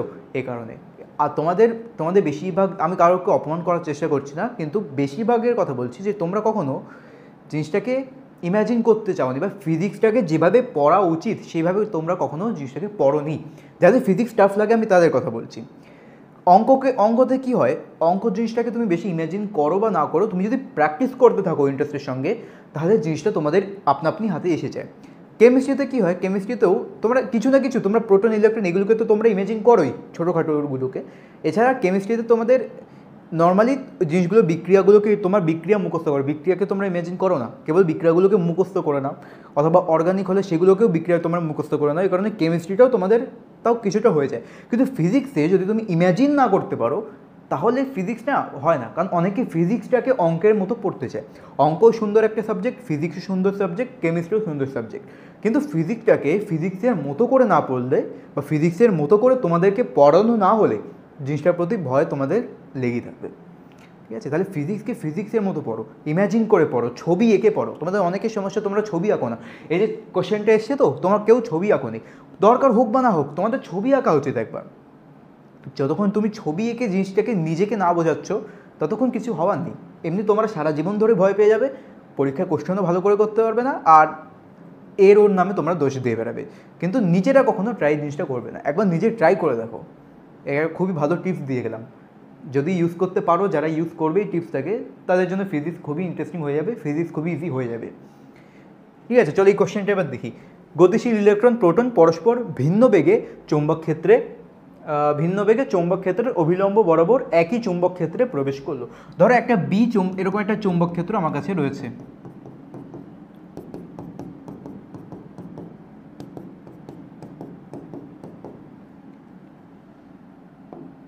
ঠিক আছে, এবার ধরো একটা প্রোটন, এ হচ্ছে আমার একটা প্রোটন প্রবেশ করেছে, এ হচ্ছে আমার একটা ইলেকট্রনও প্রবেশ করেছে এই একই চুম্বক ক্ষেত্রে।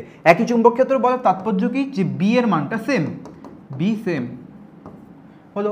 এবার দেখো, এই প্রোটন তোমার প্রবেশ করেছে, এও প্রবেশ করেছে, আর অভিলম্ব বরাবর মানে কি বলতে চেয়েছে, যে বি আর ভি, মানে ধরো এটা হচ্ছে একই বেগ বলেছে, একই চুম্বক ক্ষেত্রে প্রবেশ করলো, ভিন্ন বেগ, তার মানে এটা ধরো V1 আর এটা তাহলে হবে V2 হলো।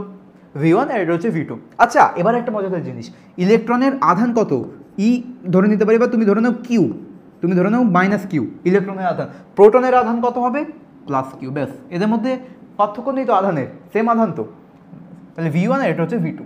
এবার বলেছে তোমার তাহলে একই চুম্বক ক্ষেত্রে প্রবেশ করলো, তাদের দ্বারা গঠিত বৃত্তাকার পথের ব্যাসার্ধ একই যদি হয়। আচ্ছা, বৃত্তাকার পথের ব্যাসার্ধ কী করে বার করতে হয়, যেরকম ধরো এই যদি একটা ম্যাগনেটিক ফিল্ড হয় এরকম, আমি একবারে এরকম দিয়ে লিখছি, ধরো এরকম একটা ম্যাগনেটিক ফিল্ড রয়েছে, তাহলে কি হয়, যদি একটা আধান একটা আধান যদি ম্যাগনেটিক ফিল্ডে প্রবেশ করে তাহলে তোমরা জানো তো যে আধানটা কি হয়, এরকম গোলভাবে ঘুরে ঘুরে বাইরে বেরিয়ে যায় তো আবার, অথবা মানে একটা বৃত্তাকার পথে আধানটা ঘোরে। কারণ কি, কারণ এর উপর, এই আধানের উপর যে বলটা প্রয়োগ হয় সেটা সবসময় এই যে ফোর্স, এর উপর যে ফোর্সটা অ্যাপ্লাই হয় এফ সমান সমান কিউ ভি ক্রস বি, এই যে ফোর্স এর উপর অ্যাপ্লাই হচ্ছে আধানের উপর সেটা সবসময় বেগের সাপেক্ষে লম্ব হচ্ছে, তো বুঝতেই পারছো ভি ক্রস বি মানে এদের যে গুণফল, এদের যে ক্রস প্রোডাক্ট সেটার মান হচ্ছে এফ এর সমান।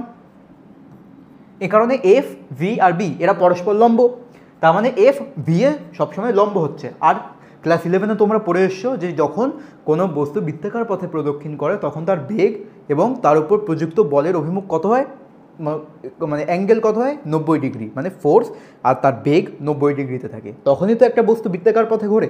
এখানেও সেম ঘটনা ঘটবে। এবার দেখো যখন এই বৃত্তাকার পথে ঘুরবে তখন এই যে এফ এর যে মান সেটা তো এটা সমানই হয়, তার সঙ্গে যেহেতু বৃত্তাকার পথে ঘুরছে এ কারণে আমি লিখতে পারি যে এই যে এফ যেটা আমার মান আসছে সেটা M V square M V by R, M V square by R, তাই তো আছে না, M V square by R. দাঁড়ো, হ্যাঁ তাই আছে M V square by R. তাহলে এটা কি, এটা হচ্ছে তোমার ইয়ে সূত্র আর কি, এটা হচ্ছে তোমাদের ওই যখন কোনো বস্তু বৃত্তাকার পথে ঘোরে তখন অভিকেন্দ্র বল যেটা হয় তার মান হচ্ছে এম ভি স্কোয়ার বাই আর। আরে আবার ফোন আসে কেন ওদের, ওয়েট আ মিনিট, ফোনটা দ্বারা আমি বন্ধ করে রাখছি একবারে।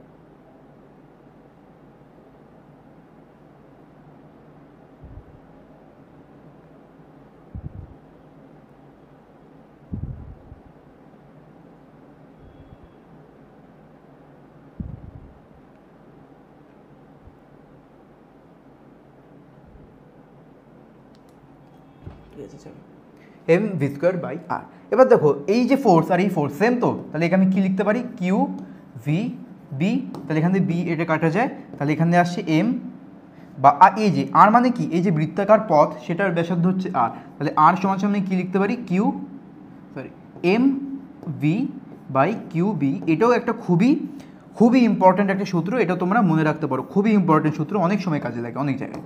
তাহলে এই হচ্ছে আমাদের সূত্র। এবার এটা আমি ইউজ করবো। দেখো কিউ এর জন্য কি হচ্ছে, এই যে মাইনাস কিউ মানে যে ইলেকট্রন সে যে বৃত্তাকার পথে ঘুরবে, এইরকম যাচ্ছে তো এও একটা বৃত্তাকার পথে ঘুরবে, আবার কিউ আধান এই যে ইলেকট্রন একটা বৃত্তাকার পথে ঘুরবে, আবার এই যে তোমার এই যে ই আধানটা মানে প্রোটন সেও একটা বৃত্তাকার পথে ঘুরবে। এবার বলেছে যে দুটোর বৃত্তাকার পথে ব্যাসার্ধ সেম। আচ্ছা আমি প্রথমে এটার বের করি, মাইনাস এই ইলেকট্রনের সেটাকে ধরি আমি কিউ টু বা ধরে নিই আর ই। আচ্ছা আর ই এর মান কী হবে, আর ই সমান সমান দেখলে তোমরা কী দেখলে আর সমান সমান M V by Q B. এবার দেখো আর ই মানে ইলেকট্রনের বৃত্তাকার পথে ব্যাসার্ধ কী হবে এম ই ইলেকট্রনের ভর, ভিই এটা ধরি ভিই, এটা হচ্ছে ভিই বাই তোমাদের কিউ বি। যেহেতু কিউ আর বি তোমার বলে দিয়েছে আগে, আমি ধরে নিয়েছি যে ইলেকট্রনের আধান হচ্ছে মাইনাস কিউ।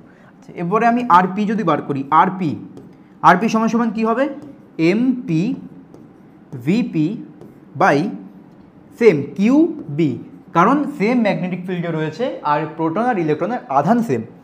এবার দেখো তোমাকে যদি বলা হয় যে আর ই আর আর পি হচ্ছে সেম, আর ই সমান সমান আর পি যদি সেম হয়, ওরে বাপরে কী পি লিখেছি, ও যাই হোক, তাহলে আমি কি লিখতে পারি এম ই ভিই সমান সমান কিউ বি সমান সমান M P VP by Q B. তাহলে আমি কি পাচ্ছি এম ই ভিই সমান সমান এম পি ভিপি। তার মানে তুমি এখান থেকে তুমি কী বলতে পারো, এটা কি ইলেকট্রনের ভর ইলেকট্রনের বেগ, এটা কি প্রোটনের ভর প্রোটনের বেগ। তার মানে ইলেকট্রনের যে ভরবেগ আর প্রোটনের যে ভরবেগ এই দুটো সেম আসছে তো, তাহলে সেটাই হচ্ছে আমাদের অ্যান্সার ভরবেগ। তাহলে এটা হয়ে গেল আমাদের অ্যান্সার, একদম সিম্পল। তবে জিনিসটাকে ভাবতে হবে, বুঝতে হবে যে কোশ্চেনে কী চেয়েছে, ধাপে ধাপে জিনিসগুলোকে ভাঙতে হবে। আমি যেভাবে ধাপে ধাপে এক এক করে ভাঙলাম, একবারে নিয়ে যদি পুরোটা একবারে মানে করতে বসতাম গুলিয়ে ফেলতাম। আমি ধাপে ধাপে এক এক করে এসেছি, প্রোটন ইলেকট্রন বৃত্তাকার পথে ঘুরবে, রেডিয়াস কত হবে বার করলাম, করে এবার আমি তাদেরকে সেম করে দিলাম, তাহলে আমার একবারে এসে গেল যে ভরবেগ সেম। এখন সিম্পল একবারে স্টেপ করে করে যেতে হবে, এগোতে হবে। নেক্সট কোয়েশ্চেন, চলো তাড়াতাড়ি করা যাক। কোনো সুষম চৌম্বক ক্ষেত্রে একটি আলফা কণা এবং একটি প্রোটন কণা সমভরবেগ সহ প্রবেশ করলো এবং বৃত্তাকার পথে বেঁকে গেল। এদের বৃত্তাকার পথের ব্যাসার্ধের অনুপাত ওয়াইপি হচ্ছে আর হবে, গামা না, ধরে নাও, যাই হোক, বুঝতে তো পারছো, বৃত্তাকার পথের ব্যাসার্ধের অনুপাত। তবে এই কোয়েশ্চেনটা না একটুখানি সতর্ক থাকবে, কোয়েশ্চেন সোজা আছে কিন্তু একটু সতর্ক তোমাকে থাকতে হবে। খুবই সহজ কোয়েশ্চেন, খুবই, ট্রাই করো।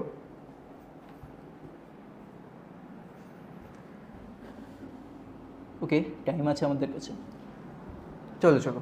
আচ্ছা হলো, ট্রাই করেছো নিশ্চয়ই। এবার দেখা যাক, কোনো সুষম চৌম্বক ক্ষেত্রে একটি আলফা কণা একটি প্রোটন কণা সমভরবেগ সহ প্রবেশ করলো। আচ্ছা, এই জিনিসটা কিন্তু ভালো করে খেয়াল রাখবে। আচ্ছা তুমি আমাকে আগে বলো যে আলফা, যদি একটা প্রোটনের ভর, এই হচ্ছে আমার একটা প্রোটন, ওরে বাপরে,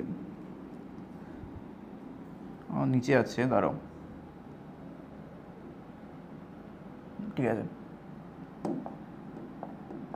ধরি আমার কাছে একটা এরকম প্রোটন রয়েছে, প্রোটনের ভর যদি আমি ধরে নিই এম, আর প্রোটনের আধান যদি ধরে নিই আমি কিউ, তাহলে আলফা কণার ভর কত হবে ভেবে বলো নিজের। আর দেখো, তোমাদের কথা তো আমি শুনতে পাচ্ছি না, তোমরা কমেন্ট করে দাও বা নিজেদের মনে মনেই বলো, আমি বুঝতে পারবো, অন্তর্জামী।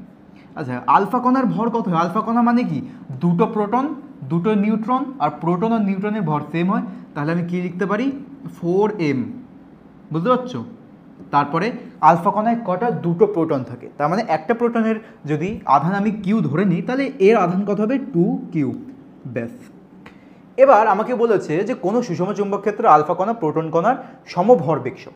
তাহলে ধরো এই যে প্রোটন সেম, মানে আবার সে আগের মতো সেম বি, মানে বি এর মানটা তোমার সেম দুই ক্ষেত্রে, প্রোটন এবং আলফা দুটোর ক্ষেত্রেই তোমার বি এর মানটা সেম। ধরো পি যেটা মানে প্রোটন, সে v1 বেগে যাচ্ছে, আর আলফা কণা v2 বেগে যাচ্ছে। এদের বেগ আলাদা কিন্তু এদের ভরবেগটা সেম, অর্থাৎ mv1 সমান সমান mv1 সমান সমান 4mv2। কী করে লিখলাম বুঝতে পারলো তো? m মানে কি, প্রোটনের ভর। আচ্ছা আমি এটাকে এভাবে লিখেছি, যারা বুঝতে পারো নি, mp v1 সমান সমান m আলফা v2। আমাকে কারণ আমাকে বলে দিয়েছে যে সমভরবেগ, আলফা কণা প্রোটনের ভরবেগটা সেম, তাহলে সেখানে আমি মান বসালে এই পেয়ে যাবো। এবার এখানে তুমি v1 আর v2 বার করতেই পারো। v1 মানে হচ্ছে 4v2, আমার বেরিয়ে গেল v1 আর v2 এর মধ্যে সম্পর্ক। এবার এটা কি আমার কাজে লাগবে জানি না, করে দেখা যাক। পরপর এভাবে না সব কিছু না একবারে মাথায় আসে না, আমারও কোশ্চেন সলভ করার সময় একবারে আমি পুরো ভেবে নিতে পারি না যে এভাবে জিনিসটা এরকম করতে হবে, কারোর মাথায় আসে না এরকম, কিন্তু মানে একটা এক্সপিরিয়েন্সের কারণে জিনিসটা এরকম মানে হয়ে যায় আপনি যে এরকম পরপর করতে থাকি, মানে একটা ফিল আসে যে এইভাবে করলে হয়ে যাবে, সেইভাবে কোয়েশ্চেনটাকে আমি অ্যাপ্রোচ করি, করার পরে লাস্টে গিয়ে মিলে গেল তো ভালো, না মিললে অন্য একটা পদ্ধতি ট্রাই করি। এটাই হচ্ছে কোয়েশ্চেন সলভ করার সঠিক অ্যাপ্রোচ। তাহলে এই হয়ে গেল v1 সমান সমান 4v2। এবার আমাকে চেয়েছে ব্যাসার্ধের অনুপাত। আর দেখো ভালো করে খেয়াল করবে, এখানে কিন্তু ওয়াইপি বাই ওয়াই আলফা, মানে সরি ওয়াই না, এটা হচ্ছে আরপি, মানে প্রোটনের যে ব্যাসার্ধ হবে, প্রোটন যে ব্যাসার্ধে ঘুরবে আর আলফা যে ব্যাসার্ধে ঘুরবে তার অনুপাত চেয়েছে। কিন্তু দেখো কোশ্চেনে কিন্তু প্রথমে আলফা পরে প্রোটন বলেছে, কিন্তু যখন চেয়েছে লাস্টে তখন কিন্তু প্রোটন বাই তোমার আলফা চেয়েছে। এই জিনিসগুলোকে তোমাকে সতর্ক থাকতে হবে কিন্তু। আচ্ছা তাহলে আরপি কত হবে? আরপি মানে হচ্ছে তোমার আরপি মানে হচ্ছে এম, মনে আছে তো, সেই M v1 by Q B হলো। আর তারপরে হচ্ছে আর আলফার মান কি, আর আলফার জায়গা এমের জায়গা তোমাকে কী বসাতে হবে, 4m v2 বাই, এখানে দেখো কিউ এর জায়গা কী হবে, 2q, আর এখানে হয়ে যাবে বি। সিম্পল। এবার তুমি আরপি বাই আর আলফা বের করো।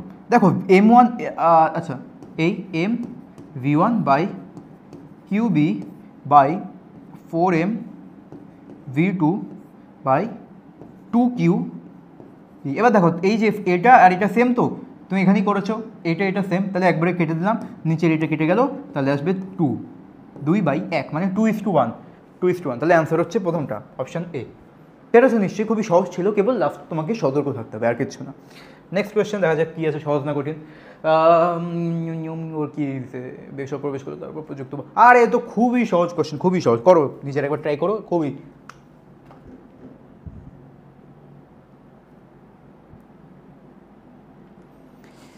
আচ্ছা ও নিচে তো অপশানেই হারিয়ে গেছে, উপরে যাও, উপরে যাও, ঠিক আছে হয়েছে, চলো করো, ট্রাই করো। আচ্ছা আশা করছি হয়ে গেছে, চলো এবার দেখি। বলেছে বি বলে দিয়েছে, কিউ বলে দিয়েছে, এটা কিউ তোমাদের, কিউ 5 কুলম, এটা কুলম কিন্তু 5 কুলম এর একটি আধান, ভিও তোমাকে বলে দিয়েছে, তো বেগ সহ প্রবেশ করলে তার উপর প্রযুক্ত বল কত হবে, খুবই সহজ, কেবল তোমাদেরকে গুণ করতে হবে। এফ সমান সমান কিউ ভি বি, এটা দেখো এই জিনিসটা কিন্তু খেয়াল রাখবে, ভি ক্রস বি হয় কিন্তু বি ক্রস বি না, সূত্রতে কি আছে V cross B, B cross V কিন্তু কখনো করে এসো না, ভুলে যাবে কিন্তু। যখন ভেক্টরের ক্ষেত্রে, যখন তুমি ভেক্টর ইউজ করবে, যখন ভেক্টর দেওয়া নেই তখন বুঝবে লম্ব আছে, তখন তো ভি বি লেখো বা বি ভি একই জিনিস, কিন্তু যখন তুমি ভেক্টর হিসেবে বার করছো তখন কিন্তু ভি ক্রস বি তোমাকে লিখতে হবে। আচ্ছা কিউ এর জায়গায় তুমি কি লিখবে 5, আচ্ছা এই ব্র্যাকেট দিচ্ছে আমার সুবিধা হবে দেখতে, আমার 3K, এটা হচ্ছে 3K ক্যাপ ক্রস বি মানে কি, বি মানে হচ্ছে 2I cap, 2I cap plus 5J cap. আচ্ছা অনেকে এটা ডিটারমিনেট পদ্ধতি দিয়ে করে, তবে আমি বলবো এই জিনিসটা পারলে তোমরা শিখে রেখো যে I J K, এই যে ক্লক মেথড বা যাই হোক আমি জানি না নাম কি জানি না, কিন্তু এটা খুবই ইউজফুল। যদি আই এর সঙ্গে জে গুণ করো, আই ক্রস জে করো তাহলে কে পাবে, যদি জে ক্রস আই করো উল্টো দিকে যাও তাহলে মাইনাস কে পাবে, যদি কে ক্রস আই করো তাহলে জে পাবে, আর যদি জে ক্রস কে করো তাহলে আই পাবে, আর যদি কে ক্রস জে করো তাহলে মাইনাস আই পাবে, এভাবে। বুঝতে পেরেছো? এটা খুবই মানে সহজ পদ্ধতি, আমার তো লাগে, আমি এটাই সবসময় ইউজ করি। ডিটারমিনেট করতে গেলে সময় বেশি লাগে, আর তোমাদের কাছে সময় থাকবে না এমসিকিউ যেহেতু। তাহলে এখানে প্রথমে কী করবো, 3 দুগুণে 6, এবার কে ক্রস আই করছি, আগে কে তারপরে আই, তার মানে কে ক্রস আই, তার মানে আমি পেয়ে যাবো জে, 3 দুগুণে 6 তাহলে 6J প্লাস 3 5 15, এবার কে জে মানে কে ক্রস জে করতে হচ্ছে, তাহলে কে ক্রস জে মানে উল্টো দিক দিয়ে যাবে, মানে minus I, minus 15I cap. ঠিক আছে, দেখো এই অপশানটা কোথাও আছে নাকি গুণ করে দিয়েছে, হ্যাঁ এই যে এটা আছে, তার মানে গুণ করে দিয়েছে, মানে minus 75I cap plus 30J cap, 5 গুণ করে দেওয়া, ব্যাস একদম ইজি। আচ্ছা অপশান কিন্তু এরকম দেওয়া, তোমরা কিন্তু বোকা হয়ে যেতে পারো, এই যে অনেকে কিন্তু হুড়োতাড়া করে কিন্তু অনেকে এইটা মেরে এই অপশানটা দিয়ে দেবে, তাই জন্য সবসময় সতর্ক থাকবে কিন্তু, এটা কিন্তু ঠিক না, দেখতেই পাচ্ছ 15I না 6I, তাহলে তোমরা হুড়োতাড়া করবে না, একদম ধীরে সুস্থে কোশ্চেনগুলোকে করবে। নেক্সট কোয়েশ্চেন তাড়াতাড়ি দেখিয়ে দিছে, ও দেখো এই কোয়েশ্চেনটা মজাদার আছে, করো দেখি, করো আরে অপশান দেখো, অপশানই গায়েব হয়ে গেছে, দাঁড়াও উপরে তুললাম ছোট করে দিই, হ্যাঁ এই কোয়েশ্চেনটা করো তাড়াতাড়ি করো, ঠিক আছে। দেখো এই কোয়েশ্চেনটা কীভাবে করতে হবে ট্রাই করেছো নিশ্চয়ই। এত কুলম্বের একটা আধান, ওরে বাপরে কি ভয়ানক একটা সংখ্যা দিয়েছে, এত কুলম্বের একটা আধানকে তড়িৎ ক্ষেত্র এবং চুম্বক ক্ষেত্র উভয় উপস্থিত আছে এমন একটা ক্ষেত্রে 20 মিটার পার সেকেন্ড বেগে ভি নিক্ষেপ করা হলো, দেখা গেল আধানটি ই এবং বি এর ক্রিয়ায় সরল রেখা বরাবর গতিশীল, তাহলে ই এবং বি এর অনুপাত কী হবে। খুবই সিম্পল, একদম খুবই সহজ একটা কোয়েশ্চেন। দেখো এই সূত্র তোমাদের মনে আছে, এফ সমান সমান কিউ, যদি ইলেকট্রিক ফিল্ড এবং ম্যাগনেটিক ফিল্ড উভয় উপস্থিত থাকে তখন এই সূত্রটা আমাদের ব্যবহার করতে হয়, লরেঞ্জের সূত্র না, হ্যাঁ লরেঞ্জের সূত্র, লেঞ্জের সূত্র, কী নাম ছিল, লেঞ্জের সূত্র হয়তো মনে নেই তোমরা, তবে এই নামটা মনে নেই আমার, তবে এই সূত্রটা তোমরা নিশ্চয়ই দেখেছো কোথাও, যে এটা ইউজ করে তোমাকে এই টাইপের কোয়েশ্চেন সলভ করতে হয়। যদি শুধু ম্যাগনেটিক ফিল্ড থাকে তখন আমরা কি করি, এটা ইউজ করি, তো যদি শুধু ইলেকট্রিক ফিল্ড থাকে তখন আমরা এটা ইউজ করি, যদি দুটোই একসঙ্গে উপস্থিত থাকে তখন আমরা এদের যোগফলটা ইউজ করি। কারণ দেখো সিম্পল, ইলেকট্রিক ফিল্ডের জন্য আধানের উপর একটা ফোর্স অ্যাপ্লাই হবে, যদি আধানটা গতিশীল হয় তাহলে ম্যাগনেটিক ফিল্ডের জন্যও তার উপর একটা বল প্রয়োগ হবে।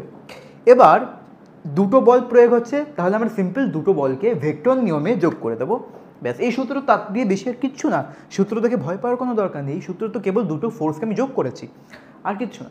এবার দেখো এখানে বলেছে যে ইলেকট্রিক ফিল্ডও উপস্থিত রয়েছে, ম্যাগনেটিক ফিল্ডও উপস্থিত রয়েছে, কিন্তু তা সত্ত্বেও আধানটার সরল রেখা বরাবর গতিশীল, সরল রেখা বরাবর গতিশীল। তার মানে কি, ভালো করে ভেবে দেখো, সরল রেখা বরাবর গতিশীল তার মানে হচ্ছে, আচ্ছা সমবেগ বলা উচিত ছিল, ঠিক আছে দরকার নেই, বুঝে যাবে। সরল রেখা বরাবর গতিশীল হওয়ার মানে হচ্ছে ওর উপর সমবেগে সরলরেখা বরাবর লিখে দিন, সমবেগে সরল রেখা বরাবর গতিশীল। আচ্ছা এই সমবেগ শব্দ শুনে অনেকে বুঝে গেছে নিশ্চয়ই যে আধানটার উপর যে নেট ফোর্স সেটা জিরো হবে, কারণ আমরা কি জানি কোনো বস্তু যখন স্থির থাকে অথবা সমবেগে সরল রেখা বরাবর চলে তখন তার উপর নেট ফোর্স জিরো হয়ে থাকে। অর্থাৎ এই ক্ষেত্রে এই যে আধানটার উপর যে নেট ফোর্স সেটা জিরো, তার মানে এই যে মানটা, এই যে জিনিসটা, এর মান কি, এর মান হচ্ছে জিরো, ব্যাস মান বসিয়ে দাও উত্তর পেয়ে যাবে। কি করে করবো দেখো, জিরো সমান সমান, আচ্ছা তুমি কি লিখতে পারো, Q E plus Q V B, যেহেতু ভি আর বি লম্ব বলেনি হয়তো, করো দেখো, এই যে বলে দিয়েছে ভি আর বি লম্ব, মানে যে বেগে যাচ্ছে সেই বেগটা বি এর সাপেক্ষে লম্ব, তাহলে এটা হবে ভি বি সমান সমান জিরো, বোঝা গেল। এবার তুমি কিউ ই সমান সমান কী লিখতে পারো, কিউ ই সমান সমান মাইনাস কিউ ভি বি, এই মাইনাস চিহ্ন না কোনো গুরুত্ব নেই সেরকম, এর দরকার ইউজ হবে না, কারণ আমরা তো কেউ অভিমুখ চাইনি। আচ্ছা এবার দেখো এই যে কিউ কেটে যাচ্ছে, তাহলে এইটা নিয়ে অনেকে ভয় পাচ্ছিল যে ভয়ানক একটা আধানের মান দিয়েছে, কিন্তু এর তো কোনো ইউজই হচ্ছে না, এটা কেবল ভয় পাওয়ানোর জন্য, ঠিক আছে। তাহলে বাকি তুমি মান বসাও, তোমার চেয়েছে কি ই এবং বি এর অনুপাত চেয়েছে, তার মানে ই বাই বি যদি তুমি করো তাহলে তুমি কী পাবে, ভি ভি, ওকে। আচ্ছা নেগেটিভে যে অপশানে নেগেটিভে দিতে পারতো, কিন্তু অপশানে নেগেটিভ দেয়নি, তোমার দরকারও নেই। ভি কত, ভি বলেছে সমবেগে, বেগটা বলে দিয়েছে, হ্যাঁ 20 মিটার পার সেকেন্ড, তাহলে ই বাই ভি মানে হচ্ছে 20, ব্যাস এ হয়ে গেল আমাদের অ্যান্সার, একদম সিম্পল ইজি। তারপরে দেখো, তারপরে কোশ্চেন, কিছু কোশ্চেন না তোমাদেরকে নিজেদের করতে দেবো, তাহলে তোমাদের জিনিসটা বুঝতে খুবই সুবিধা হবে। তড়িৎবাহী কোনো ঋজু তার চৌম্বক ক্ষেত্রের সঙ্গে কীভাবে অবস্থিত হলে তার এর উপর ক্রিয়াশীল চুম্বক বল শূন্য হবে, ট্রাই করো।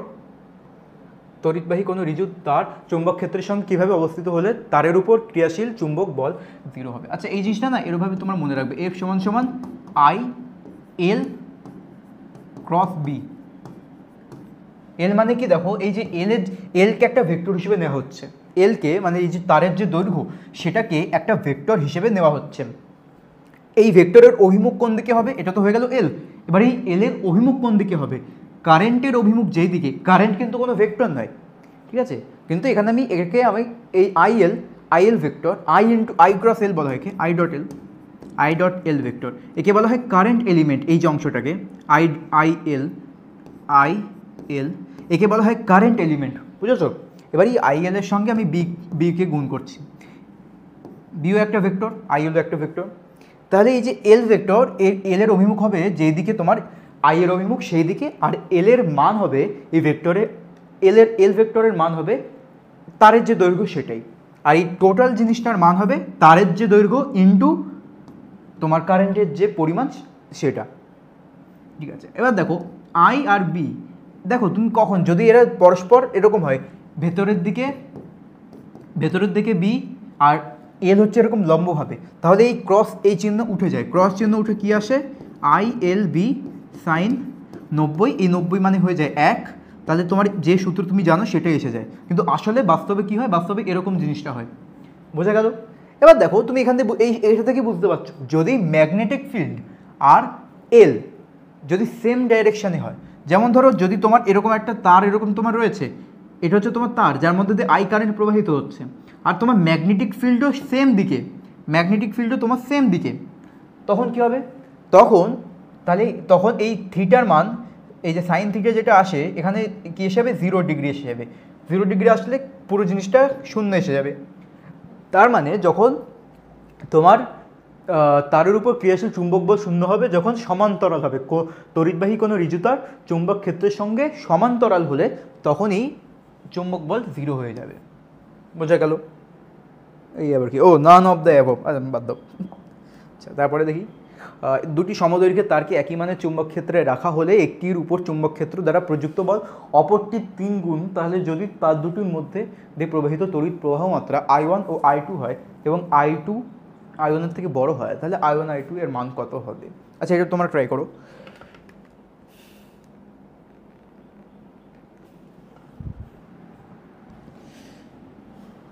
আচ্ছা, এক কাজ করি, চলো আগে এটা তোমরা ট্রাই করলে তো ঠিক আছে, একটু রাখো, আমি দেখি কয়েকটা কোশ্চেন তোমাদেরকে একবার SW দিয়ে দিই, যেগুলো খুবই সহজ, সেগুলো আর আমি করবো না। একই দিকে I1 I2 প্রবাহ গেলে এরা পরস্পরের একক ক্ষেত্রফলে যে বল প্রয়োগ করবে, একক ক্ষেত্রফল একক দৈর্ঘ্য, ওই যে সিম্পল ওই যে সূত্রটা ছিল 2 μ0 I1 I2 বাই তোমার 2 মিউ, ওরকম কিছু একটা সূত্র যে ছিল না, ওই সিম্পল ওটা, মানে এই দুটো তার রয়েছে, এরকম দুটো তার এরকম তোমার রয়েছে, বলেছে সমান্তরালতার মধ্যে একই দিকে I1 I2 এরকম একই দিকে যাচ্ছে, তাহলে এরা পরস্পরের একক দৈর্ঘ্যে কতটা বল প্রয়োগ করবে। সেম ওই যে সূত্রটা, ওই সূত্রটাই হচ্ছে অ্যান্সার। এখানে কে ভাবে দেওয়া, এই কে মানটা বলা উচিত ছিল, ঠিক আছে। এই কে মানে বুঝে নিও, কে মানে হচ্ছে μ0/4π, ব্যাস। তারপরে তোমার এই পর্ব দেখে নিও, বিকর্ষণ হবে না আকর্ষণ হবে, তোমরা দেখে নিও, নিজেরা করো এটা। আচ্ছা, SW না, কেন আমি লিখি try by your own, TO, try by your own, নিজে করো। পরস্পর এত ব্যবধানে রাখা দুটি দীর্ঘ ঋজু পরিবাহী তারের মধ্যে দিয়ে যথাক্রমে এত প্রবাহ যায় প্রতি একক। আর সেম এটা, কারণ কি দেখো, এখানে যে সূত্রটা হবে, এখানে যে সূত্রটা অ্যান্সার হবে, তোমরা জানো সূত্রটা, ওই সূত্রে তোমাকে কেবল I1 I2 এর মান বসাবে, আর তারপরে হচ্ছে I1 I2 আর R এর মানটা তোমরা বসিয়ে দেবে, তোমরা অ্যান্সার পেয়ে যাবে। আমি এগুলো তোমার কমেন্টে এই অ্যান্সারগুলো আমি নিজে লিখে দেবো কোন পরে। আচ্ছা, তারপর হচ্ছে গ্যালভানোমিটার। আচ্ছা, এক কাজ করি, গ্যালভানোমিটার আমি এখন করাবো না, ওকে। গ্যালভানোমিটারের কোশ্চেনগুলো আছে, এগুলো আমি এখন করাবো না, এগুলো নেক্সট ক্লাসে, এরপরে আমরা এরপরে যে চ্যাপ্টার করাবো তাতে একবারে গ্যালভানোমিটার কমপ্লিট করবো। আর সত্যি বলতে কি, গ্যালভানোমিটারটা আমি একবারে যে কারেন্ট ইলেকট্রিসিটি ওই চ্যাপ্টারে একবারে তোমাদেরকে কমপ্লিট করাবো, কারণ গ্যালভানোমিটার আমি কোশ্চেন দিয়েছি ঠিক, আর তোমাদেরও সিলেবাসে দেখবে এই তড়িৎ চুম্বক এর মধ্যেই গ্যালভানোমিটার এই অংশটা রয়েছে। তবে আমার মনে হয় কি, কারেন্ট ইলেকট্রিসিটির সঙ্গে এটা করানোই বেশি শ্রেয় হবে, ঠিক আছে। তাহলে এগুলো তোমরা নিজের ট্রাই করো, কারণ এই সেম কোশ্চেনই আমি আবার নিয়ে আসবো কারেন্ট ইলেকট্রিসিটির যখন আমাদের ক্লাস আসবে, তখন এই সেম কোশ্চেনই আবার নিয়ে আসবো।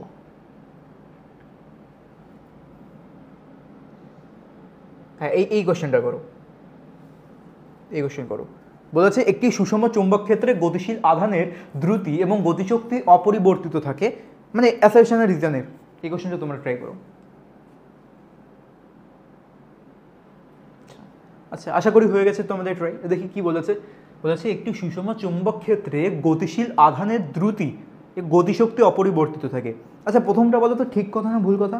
অ্যাসারশন যেটা বলেছে, অ্যাসারশন সুষম চুম্বক গতিশীল আধানের দ্রুতি এবং গতিশক্তি অপরিবর্তিত থাকে, এই কথা হচ্ছে ঠিক। দেখো, যদি তোমাকে বলে, অনেকে বলবে কি ভুল, কারণ অনেকে বলে বেগ চেঞ্জ হয়ে যায়, বেগ চেঞ্জ হয় না, সরি, অনেকে বলে যে দাঁড়াও, অনেক কিছু বলে, তুমি বাদ দাও, আমি যেটা বলছি ওটা ভালো করে শোনো, প্রথম যা বললাম ভুলে যাও। আচ্ছা, যদি তোমাকে বলি একটা আধানের বেগ চেঞ্জ হয় কি হয় না, তাহলে তুমি কি অ্যান্সার দেবে? যে একটা আধানকে যদি ম্যাগনেটিক ফিল্ডে একটা বেগ সহ দেওয়া হয়, ছাড়া হয়, তাহলে তার বেগ পরিবর্তিত হয় কি হয় না? অনেকে বলেছে হয়তো হ্যাঁ বেগ পরিবর্তিত হয়, অনেকে বলেছে বেগ পরিবর্তিত হয় না। অ্যান্সার হচ্ছে বেগ পরিবর্তিত হয়। কী করে? তোমরা তো বলবে যখনই গোল গোল ঘোরে তখনও তো ওই তো যে ভি বেগ ছিল ভি বেগেই তো ঘোরে, একদম না। ভি ওটা কিন্তু বেগ মানে কি, বেগ মানে হচ্ছে মান এবং অভিমুখ দুটোই। যদি বেগের মান সেম থাকে কিন্তু অভিমুখ চেঞ্জ হয়ে যায়, তাহলে আমি বলতে পারি যে বেগটা চেঞ্জ হয়েছে।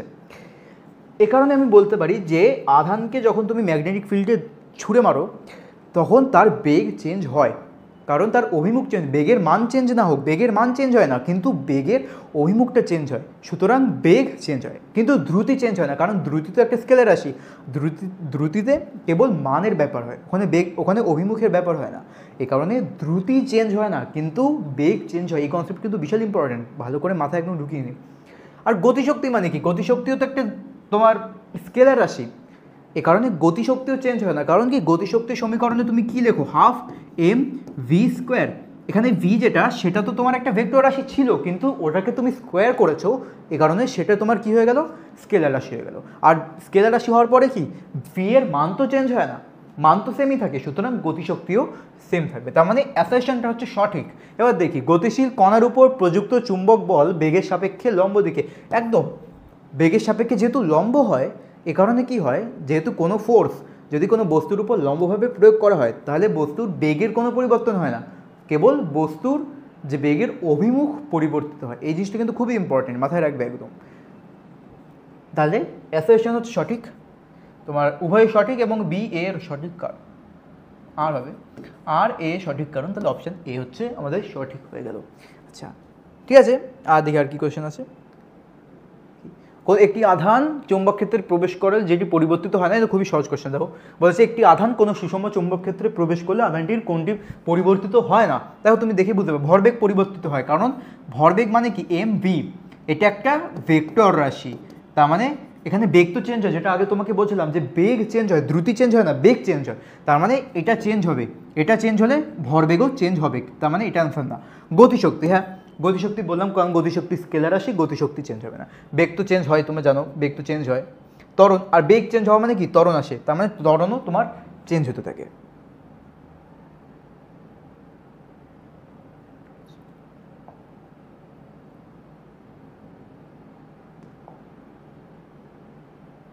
সেগুলো হয়ে গেল, তাহলে তোমাদের কমপ্লিট এগিয়ে।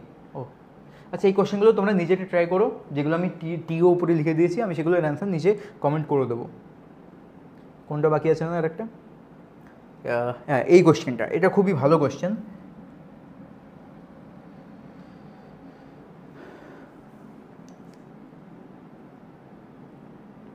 আচ্ছা দেখো কী করবে, সমদৈর্ঘ্যের তারকে একই মানে চুম্বক ক্ষেত্রে রাখা হয়েছে, সমদৈর্ঘ্যের তার দুটো রয়েছে, একই চুম্বক ক্ষেত্রে রাখা হয়েছে, একটির উপর চুম্বক ক্ষেত্র প্রযুক্ত বলে অপরটি 3 গুণ। মানে দেখো কোশ্চেনটা তোমরা নিজের ট্রাই করেছো, খুবই সহজ কোশ্চেন, আমি একবার বার করছি। তার দুটির মধ্যে প্রবাহিত তড়িৎ প্রবাহ মাত্রা, দেখো একটা ধরো I1, একটা হচ্ছে I2, ঠিক আছে, একটা হচ্ছে I1 আর একটা হচ্ছে I2।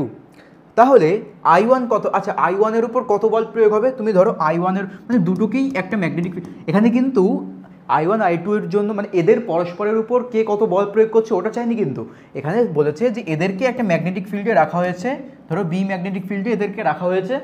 এবার তোমাকে বের করতে হবে যে এদের অনুপাত বের করতে হবে। প্রথমে এর উপর যে ফোর্স অ্যাপ্লাই হবে, এই তারটার উপর যে ফোর্স অ্যাপ্লাই হবে সেটা তুমি বার করো।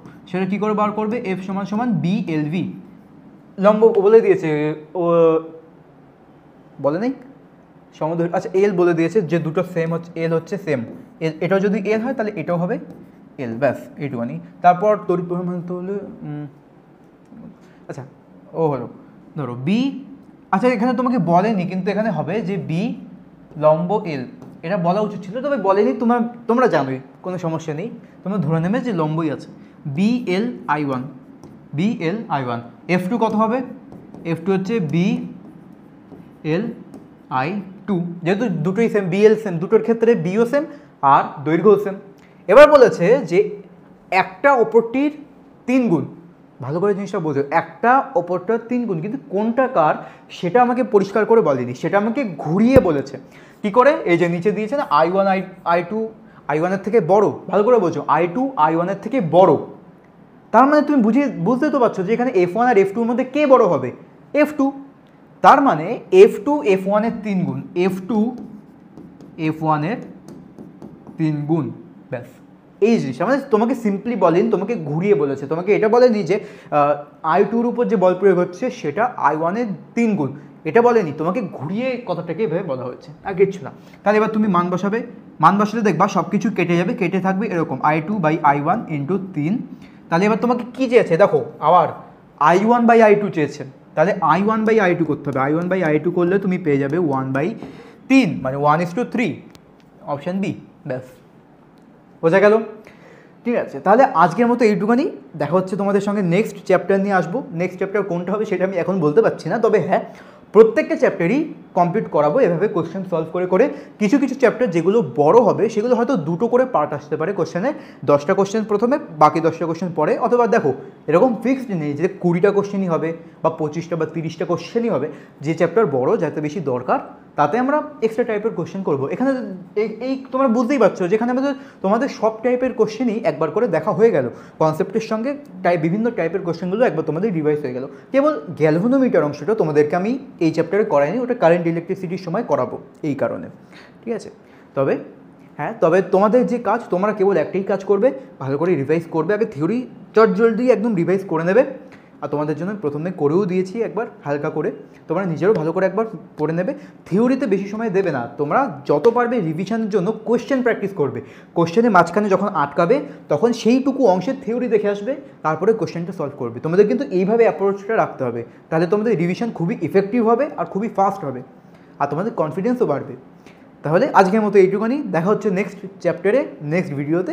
ততক্ষণের জন্য বাই বাই। আর তোমরা কিন্তু কমেন্ট করতে ভুলো না, কিন্তু নিচে কিন্তু লিখো যে কে কতগুলো পেরেছো, কটা কোশ্চেন হচ্ছে তোমরা গুনে দেখো টোটাল। আমরা দেখি সব কটা তো করিনি, তবে কটা বাদ দিয়েছি। আমাদের 20টা কোশ্চেন নিয়ে এসেছিলাম, তার মধ্যে 20টার মধ্যে গ্যালভানোমিটার 1, 2, হাই বিশাল জ্বালা তো। গ্যালভানোমিটারের মধ্যে 1, 2 আর 3 কোশ্চেন আমরা করিনি। ঠিক আছে, 3টা করিনি, তার মানে 17, এই HW ধরে 17, এই 17-র মধ্যে যারা একদম 17টাই নিজেরা পেরেছো তারা নিজেদের জন্য তালি। আর তোমরা কিন্তু কমেন্টের নিচে লিখো যে তোমরা কতগুলো পারলে, এত out of 15, out of 17, 16 out of 17, 17 out of 17, এরকম করে তোমরা নিচে কিন্তু লিখো। যদি 17-র মধ্যে 17টাই ঠিক হয়, তাহলে তোমাদের একদম তোমার পরীক্ষায় কাঁপিয়ে দেবে, এটা হচ্ছে আমার কথা। তবে হ্যাঁ, রিভাইজ কিন্তু আবার করতে হবে একবার, একদম পরীক্ষার আগে কিন্তু রিভাইজ আরেকবার করতে হবে। যদি তোমাদের 14 থেকে 16-র মধ্যে থাকে তাহলে ওয়েল ডান, ঠিক আছে, তোমাদের হালকা ফুলকা একটু রিভাইজ করলে কিছু যেগুলো ভুল হয়েছে সেগুলো ঠিক হয়ে যাবে। যদি তোমাদের 15 থেকে, যদি 10 থেকে 13-র মধ্যে থাকে, 10 থেকে 13-র মধ্যে থাকে, তাহলে তোমাদেরকে না আর একটুখানি তোমাদেরকে চেষ্টা করতে হবে, আর একটুখানি প্র্যাকটিস করতে হবে। আমি বলছি না তোমাদের অবস্থা খারাপ, একদমই না, তোমাদেরকে রিভাইজটা করতে হবে। তোমরা হয়তো রিভাইজ করোনি বলে তোমরা বেশি পারোনি। আর যদি তোমাদের একবারই বলছি, তোমাদের যদি 7, এখানে তুমি 9 ধরে নিতে পারো, 9 থেকে 13, যদি 7-এর থেকে কম থাকে তাহলে একটুখানি তোমাদের অবস্থা খারাপ, পুরো বলবো না, কিন্তু প্র্যাকটিস একটু বেশি করতে হবে, প্র্যাকটিস বাড়াতে হবে তোমাদেরকে। আর যদি যারা একটাও ট্রাই করোনি, যারা 0 আউট অফ, মানে কি তোমরা ট্রাই করোনি আর ভাবছো যদি পেরে যাবো, তাদের জন্য বলবো ভাগ, তোমাদের দ্বারা কিছু হওয়ার নেই। তোমরা যারা ট্রাই করোনি তাদের দ্বারা কিচ্ছু হবে না, আমি বলে রাখছি। যদি পরীক্ষায় ভালো হয়েও যায়, লাইফে বেশি তোমরা কিছু করতে পারবে না। সরি, ইয়ার্কি মারছিলাম। তবে হ্যাঁ, যারা 0টা করেছো, যারা 0খানা করেছো, মানে ট্রাই করোনি, তাদেরকে বলবো একটুখানি করো। তোমরা কী করলে, যারা 0টা করেছো তারা টাইম ওয়েস্ট করলে, বুঝেছো? ভিডিও দেখে কোনো লাভ হয়নি তাদের, তোমাদের মনে হচ্ছে অনেক কিছু শিখে গেছি, সেগুনি তোমরা পুরো টাইম ওয়েস্ট করলে। ওকে, ঠিক আছে, আজকের মতো আসছি, দেখা হচ্ছে পরের ভিডিওতে। ততক্ষণের জন্য বাই বাই।